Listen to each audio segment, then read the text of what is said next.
So, starting off day number 6, I think, and we are here at the Arctic Ocean behind us. So, coast to coast is going to be Arctic to the Atlantic, right? This is the Arctic Ocean in Prudhoe Bay. And the only way to get here is through a shuttle, because this is all privately owned by the oil companies. And you can see the refineries, I mean the oil drills all over. Well, let's touch the ocean and make it official, right?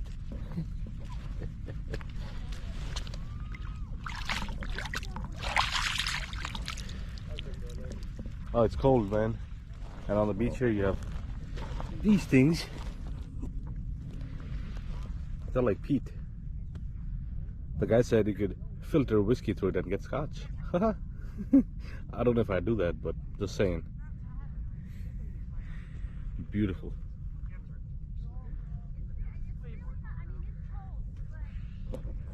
Yeah. Key West, here we come. Alright, so we are gassed up and ready to go. But before we go, I gotta show you guys something, and I gotta check it out myself. It's this little store here, the Prudhoe Bay General Store, and they have a really cool sign outside. So we're gonna go check it out and show it to you guys as well. And the store is right around the corner. You can see it up there on the left hand side. So let's go. Deadhorse, Alaska, Prudhoe Bay, Alaska, end of the Dalton Highway. Bike made it. We had our moments, but we made it last night actually, and we're ready to roll out today. So heading back down to, let's see how far we can get, probably the Yukon River Camp. But this is the official start of our Coast to Coast 4.0s.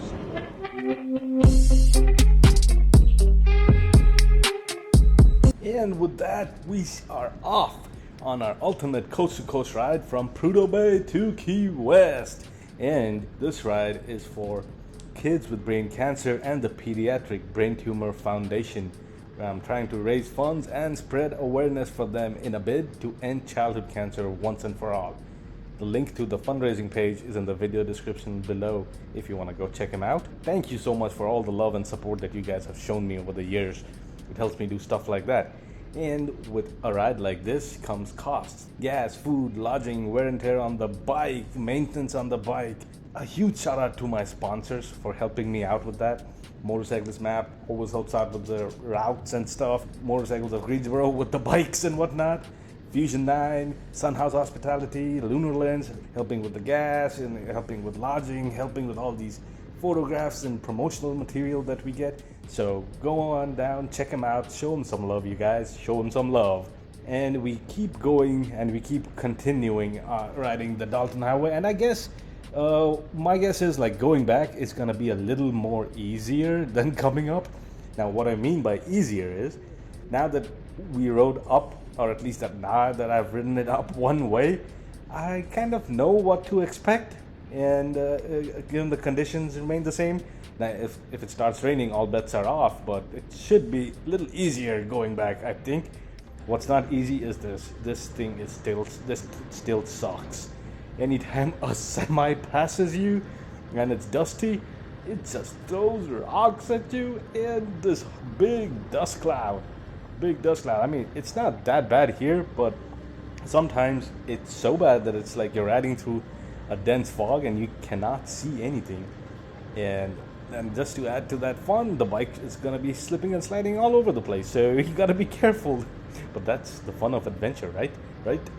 But look at this, man. So going back and we're going down, like the things look different. The perspective changes. Your perspective changes. Isn't that philosophical of sorts? Like even in life, all you gotta do is change your point of view and your perspective on your life's problems, and they look different. So there you go. That's Bhroman's life lesson right there. Boom. Oh man. And the beauty of Alaska, look at this, man. These beautiful purple flowers, and the scenery keeps changing every so often, every so frequently. It's amazing. It's just amazing is all I can think of. I mean, but the thing is, it's so hard to pay attention and not get distracted by all the views of the surroundings.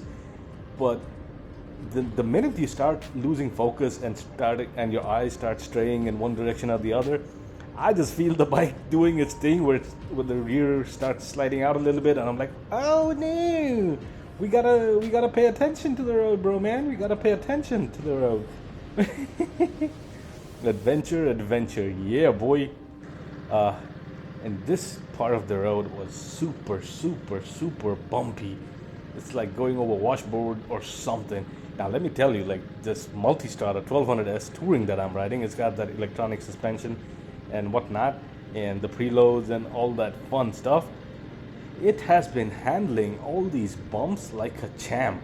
I mean, you're gonna feel it. You're gonna feel the bumps, but this bike and with this scenery, it's been doing fantastic. Just fantastic. And the bike has been really comfortable, man. I was not expecting the stock seat to be as comfortable, but it's really comfortable. Oh, look at that, man. And this is what I'm telling you, man. The views keep changing, and here we have that beautiful view of the Alaska pipeline right here. Mountains in the background. The road is being nasty. Shaking me to my core, man. Shaking me to my core. But the Multistrada, I'm gonna call her Phoenix. She is doing great. She is handling this like a freaking champ. And I don't have off-road tires on it either, so I have the Dunlop Mutants, so they're an 80/20 tire, and so far they've held up just great. Oh, guess where we is? Guess where we is? This is the top of the Atigun Pass. Looks nice. Looks nice with the sun coming from the other direction. This is where we had stopped and filled up on our way up, and no, not gonna stop this time. But I mean, it's just something to look at and something to admire. Oh, this is fun. Oh, look, dust cloud, big semi. See, this is what I'm talking about. This is what I'm talking to you guys about. Look at how dense this dust cloud is. Like, wow. And anything that goes in the opposite direction is gonna throw up a dust cloud. Good luck with that. Ugh. Nah, not fun. But nothing lasts forever, and we made it down Atigun Pass, and now we're just heading down towards Coldfoot Camp, because that's where we get the next gas stop. And what we decided to do was Wish to ride. He took off because he has way more riding experience on off-road and dirt and whatnot. So he's gonna ride up ahead in front of us and get to Yukon River Camp and see if he can find us lodging for the night. And the reason we want to get to Yukon River Camp, A, it's 360 miles from Prudhoe Bay, but B, we have rain in the forecast tomorrow, so we want to get as close to Anchorage as we can today. And look, we must be getting pretty close to Coldfoot and Wiseman, because the road is beautiful, and we see that beautiful little rock formation, hill, mountain, whatever you call it, sticking out. So I saw that on my way up there, so that tells me I'm getting pretty close to Coldfoot and Wiseman. So and the road is all paved. So this is that 46-mile stretch of road that's beautiful, and it's paved, and again the scenery changes. Now it's all lush and green, which tells me that we are pretty close to Coldfoot.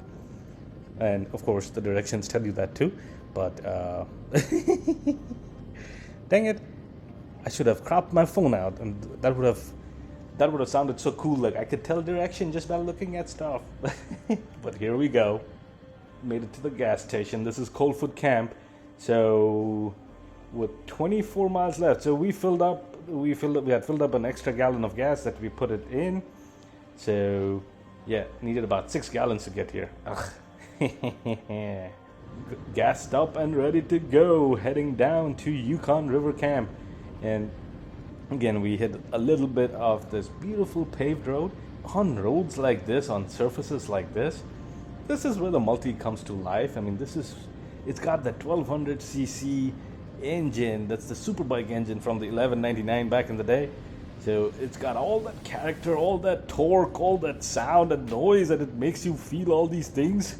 The scenery does its thing. It's just fantastic. And then boom, you're gonna hit some gravel, and you remember that you have a 17-inch front wheel, which likes to dance all around. So this is a touring model of the Multistrada. This wasn't really meant for taking it to the dirt and stuff. There's a Multistrada 1200 Enduro model that you can take. It's got the big 19-inch front wheel and all that stuff.